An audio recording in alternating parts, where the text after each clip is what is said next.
모르겠습니다. 브리오니, 키튼, 체사레 아톨리니 혹시 들어보신 적 있으신가요? 세계 3대 비스포크 슈트 메이커입니다. 브리오니 슈트 같은 경우에는 60번의 다름질, 또 202번의 수작업을 거치고 22시간이 넘는 핸드 스티칭 작업을 거치게 됩니다. 그 정장들은 무려 한 벌에 2천만 원 정도 해요. 우리 표정들을 보시니까 집에 한 벌씩 없으신 것 같아요.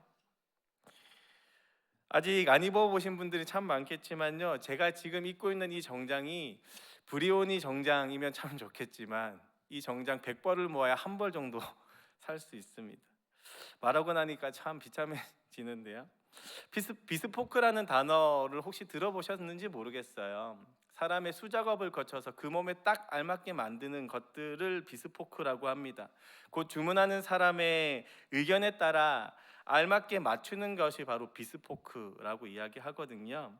이 비스포크 제품들은 한 사람만을 위해서 만들고 있기 때문에 비쌀 수밖에 없기도 하고요. 또 입는 사람으로는 만족도가 너무 높습니다. 자신의 몸에 가장 알맞은 정장이기 때문이죠. 사랑하는 성도 여러분, 사람은 누구나 자신에게 가장 알맞은 것을 원합니다. 딱 알맞은 관계를 원하고요. 딱 알맞은 수입을 원하고요. 딱 알맞은 직장을 원하고요. 더 나아가 하물며 신앙생활조차도 나에게 딱 알맞는 교회를 만나고자 합니다. 사용자의 마음에 딱 맞는 것을 원하는 만큼 내 기준에 맞춰서 모든 것이 맞춰지길 원하는 거죠. 그런데 이미 경험하셨겠지만 거울을 보면 여기도 좀 고치고 싶고 여기도 좀 고치고 싶은 것처럼 사람이 자기의 기준으로 봤을 때 만족도가 그렇게 높지 않습니다. 어쩔 때는 될 수 있으면 남편뿐만 아니라 우리 자녀들까지 바꾸고 싶은 것이 사람의 마음인 거잖아요. 그래서인지 모르겠지만 요즘에는 가전제품조차도 비스포크 제품들이 참 많이 나오고 있습니다. 어쩌면 자기의 기준에 따라 만족하고자 싶은 것들을 세상의 물건들로 채우고 있는지도 모르겠어요. 문제는 이 사회적 이러한 기조들이 너무나 팽배해져서 모든 것이 내 중심적으로 맞춰지고 싶다는 것입니다. 앞서 이야기한 것처럼 신앙생활조차도 나에게 맞는 신앙생활을 하고 싶은 것이죠. 그런데 이런 생각이 신학적으로 완전히 틀린 것 같으면서도 또 한편으론 진짜 맞는 말입니다. 왜냐하면 하나님은 우리에게 가장 알맞은 것을 주시는 분이시기 때문입니다. 하나님은 뭐라고요? 가장 알맞는 것을 우리에게 주시기 때문입니다. 그렇기 때문에 이 알맞은 것을 원하는 우리의 마음이 전혀 틀린 것도 아니요, 또 맞는 것도 아닐 때가 있는 것이죠. 오늘의 성경도 근데 동일하게 이야기합니다. 우리 눈으로 한번 1절, 10절, 17절 한번 보세요. 이런 단어들이 반복됩니다.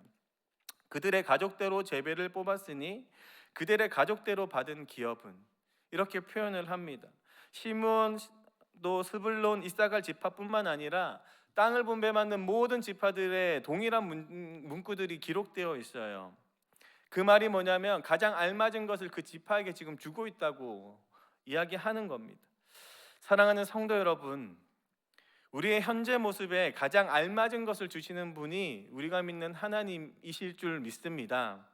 그러함에도 불구하고 그런데 우리는 왜 계속해서 내 지금의 상황이 딱 알맞지 않다고 여기고 있을까요? 오해하지는 마세요. 현재의 상황이 딱 알맞다고 해서 내 지금의 상편 자체가 영원할 것이라는 착각은 이제 하지 않으시고 좀 들으셨으면 좋겠습니다.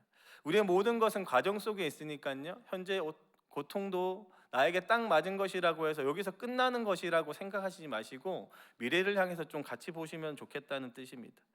하나님이 보시기에 가장 알맞은 것을 우리에게 주신다는 것을 우리가 좀 기억한다면 우리는 건강한 신앙생활을 어떻게 살아가야 될지도 한번 고민해 볼 수 있을 것 같습니다.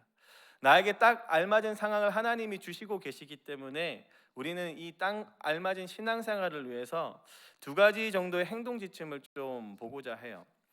나에게 딱 알맞는 신앙생활을 위한 행동 지침 첫 번째는요, 나를 통해서 누군가 알맞게 된다는 것입니다. 제가 이 대신방을 다니다 보면 이 성도님들이 계속 이런 이야기 하세요. 목사님 좀 더 안 드세요? 목사님 좀 더 안 드세요? 저도 더 먹고 싶죠. 근데 먹으면 먹을수록 제 정장이 맞지 않을 것 같아서 제가 안 먹는 거거든요. 그런 것처럼 아무리 수천만 원짜리 정장을 사고 그 비스포크 내 몸에 딱 알맞은 것을 산다고 한들 내 체형이 변하기 시작하면 그 옷조차도 안 맞게 되고 불편하게 되는 것을 보게 됩니다. 오늘의 본문을 보면 이렇게 이야기해요. 9절 함께 읽어보겠습니다. 9절입니다. 시므온 자손의 이 기업은 유다 자손의 기업 중에서 취하였으니 이는 유다 자손의 분깃이 자신들에게 너무 많으므로 뭐라고요? 시므온 자손이 자기의 기업을 그들의 기업 중에서 받았습니다. 뭐라고요? 시므온 자손은요 전혀 새로운 땅을 지금 받은 것이 아니라 유다 자손이 받은 땅의 일부분을 유다 자손을 통해서 받는 것으로 시작되는 거예요. 유다 자손을 통해서 시므온이 지금 딱 맞는 것을 받았고 딱 만족하고 있다는 뜻입니다. 다이어트를 통해서 옷이 맞춰지듯이 유다 자손 또한 많은 넘치는 것을 누구에게 줌으로 건강한 신앙생활이 되었고 시므온 지파는요 누군가에게 주는 것을 받아서 알맞은 관계가 되었다는 거예요. 우리의 삶에서 넘치는 여유들을 체크해야 되는 이유가 이겁니다. 나를 통해서 누군가가 만족되어지고 나를 통해서 누군가가 알맞게 된다는 것을 오늘 성경이 지금 이야기하고 있는 것이죠. 제가 신학교 때에 들었던 예화 중에 계속해서 기억에 남고 아마 평생에 기억에 남는 기억에 남는 예화가 하나 있습니다. 이 방에 모여서 함께 예배를 드리는데요, 수요일마다 신학생들이 진짜 그때 당시에 61살의 큰 형님이 말씀해 주신 예화예요. 한번 그 이스라엘의 지형을 한번 생각하시면서 들으면 좋겠는데요. 이스라엘의 제일 위에는 헤르몬 산이라고 있습니다. 그 산 바로 밑에 갈릴리 호수가 있고 그 바로 밑에 제일 밑에는 사해, 염해가 이렇게 있어요. 지형이 헤르몬 산에서 갈릴리 바다 바로 제일 밑에 염해 사해가 있습니다. 이 세 가지 지형 중에서 우리 성도님들 생각하기에 어디에 생명력이 가장 넘치고 있습니까? 우리가 너무나 익히 알듯이 모든 어부들이 갈릴리 호수에 머물러 있어요. 왜냐하면 가장 물고기가 많기 때문입니다. 헬몬산이라고 하는 이 산에서 나오는 모든 물의 근원들이 받아서 자기 걸 취하지 않고 다 흘려보내기 때문에 생명이 살 수도 없거니와 또 사해는 모든 걸 받고 있기 때문에 흘려보내지 않기 때문에 또 생명력이 없거니와 하지만 중간에 있는 이 갈릴리 바다는요 받아서 받은 만큼 더 내려보내고 또 받은 만큼 내려보내기 때문에 생명력이 계속 넘친다. 그 큰형님 그런 예화로 설교를 해 주셨거든요. 저는 그 원리가 우리를 건강하게 만드는 원리라고 생각합니다. 우리의 인생에 가장 알맞은 것은요 하나님께로 받은 만큼 내가 취했지만 그 부분에서 넘치는 부분이 있다면 늘 흘려보내는 삶으로 살아가야 하는 거예요. 그랬을 때 오늘의 이 시므온 지파처럼 유다 자손을 통해서 한 사람이 만족되는 것처럼 유다 자손을 통해서 이 시므온 지파가 딱 알맞은 땅을 받았던 것처럼 우리가 흘려보내는 사랑들을 통해서 하나님의 알맞음이 채워질 줄로 믿습니다. 이 흘림과 채움의 원리를 기억하면서 하나님의 알맞음을 실천해 갈 줄 아는 이 명절의 시간 되긴 주님의 이름으로 축복합니다. 두 번째, 이 딱 알맞은 신앙생활을 위한 이 행동 지침 두 번째는요, 하나님의 기준을 통해서 내가 알맞게 된다는 겁니다. 뭐라고요? 하나님의 기준을 통해서 내가 알맞게 된다는 거예요. 오늘의 본문을 유심히 한번 살펴보시면 분배받는 이 세 지파의 땅의 크기가 사실 다 다릅니다. 우리 신앙생활을 하시면서 지도를 통해서 이 땅 분배의 지도를 한번 보신 적이 있으신지 모르겠지만 지파별로 크기가 너무나 차이 많이 나요. 단순히 수가 많아서 땅이 크다기보다 사람이 작은데도 땅 크기에 봤을 때는 큰 땅을 받았을 경우도 분명히 있습니다. 아무리 가족의 수대로 알맞게 분배되었다고 해도 땅의 크기가 다름을 보면서 불평불만할 수 있는 구조라는 거예요. 옛말에 남의 떡이 커 보인다고 사람의 심리는 늘 내가 보는 기준으로 평가하게 되거든요. 내 기준으로 봤을 때 남의 떡이 더 커 보이는 거죠. 그리고 늘 시기와 질투를 하게 됩니다. 우리가 명절에 모였을 때 마음이 불편한 것은 하나님의 딱 알맞은 삶을 주신다고 느끼고 있는데도 불구하고 내 신앙생활 하나님 앞에 참 건강하게 또 경건하게 산다고 생각하는데도 불구하고 나의 신앙생활 가운데 누리는 삶의 척도와 상대방이 혹은 우리의 가족이 누리는, 신앙이 없는 자들이 누리는 그 척도가 너무나 비교되면 마음이 불편해지는 거예요. 오늘의 본문을 보면요, 스불론 지파와 이사갈 지파와 또 자기의 기업을 물려준 유다 지파까지도 모든 지파가 다 하나님 앞에 불평불만하지 않습니다. 한번 잘 보세요. 가족의 수대로 주었고 땅의 크기가 전혀 다 다르지만 작은 가족이면 작은 땅을 받아야 됨에도 불구하고 더 큰 땅을 받았으면 불평불만해야 될지도 모르겠지만 전혀 불평불만하는 구조가 없습니다. 그런데 한번 성경을 열어서 17장 쪽을 한번 보시겠어요? 17장의 내용 하나를 좀 살펴보겠습니다. 여호수아 17장 14절입니다.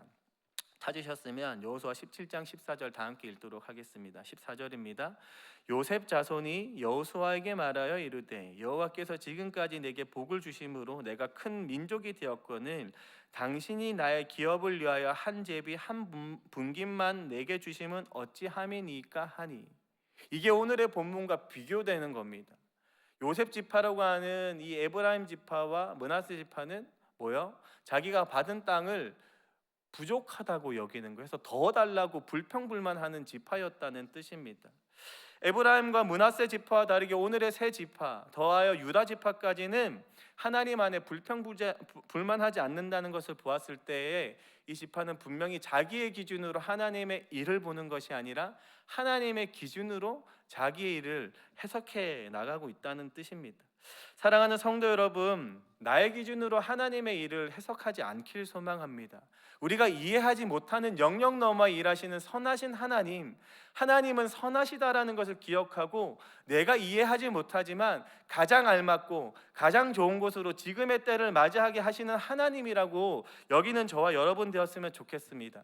이것을 기억할 때 가장 알맞은 신앙생활로 나아가고 가장 불평불만 없는 신앙으로 나아갈 수 있는 겁니다.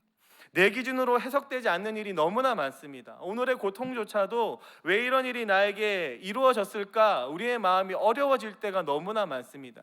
하지만 내 기준으로 볼 일이 아니라 하나님의 기준으로 보아야 하는 거예요. 제가 많은 이야기를 할 수 없겠지만 제 인생에도 정말 많은 일들이 있었습니다. 하물며 3년 전에 우리 어머니가 정말로 고통스러운 병을 받으셨을 때에도 왜 이런 일이 있었는지 일주일 동안 정말 눈물로 하루하루를 세웠어요. 그런데 지나고 나서 보니까 하나님의 오묘한 뜻이 있었구나. 지나 보니까 우리가 알게 되는 겁니다. 그러하기에 성도 여러분, 오늘의 일들을 오늘의 나의 기준으로 해석하지 않으시고 하나님의 기준으로 해석하기 소망합니다. 더 나아가 오늘의 일이 오늘로 끝이 아니라는 것을 기억했으면 좋겠습니다. 이스라엘 백성들이 받을 땅은 현재 이스라엘 땅이 아니었습니다. 미래의 하나님 나라의 땅이었어요. 이것을 기억할 줄 아는 저와 여러분 되었으면 좋겠습니다. 하나님은요, 우리에게 가장 좋은 것을 예비하셨고 그 때를 위해서 우리를 지금도 인도하시는 분이심을 기억하며 오늘의 신앙생활 가운데에서 나의 기준으로 만족하지 아니하고 하나님의 기준으로 만족할 줄 아는 저와 여러분 되길 예수님의 이름으로 축복합니다. 우리 말씀을 좀 정리하고자 해요. 우리가 흘려보내는 손길들을 통해서 그 사람도 혹은 나도 가장 알맞은 때에 알맞은 모습으로 맞춰갈 수 있습니다. 그 알맞음을 경험하게 되는 것이 나의 손길이라는 것을 기억하고 또 더 나아가서 나의 기준이 아닌 하나님의 기준으로 오늘의 때를 생각하며 가장 알맞은 신앙생활로 나아갈 줄 아는 저와 여러분 되길 예수님의 이름으로 축복합니다. 우리 이 시간 같이 기도합니다.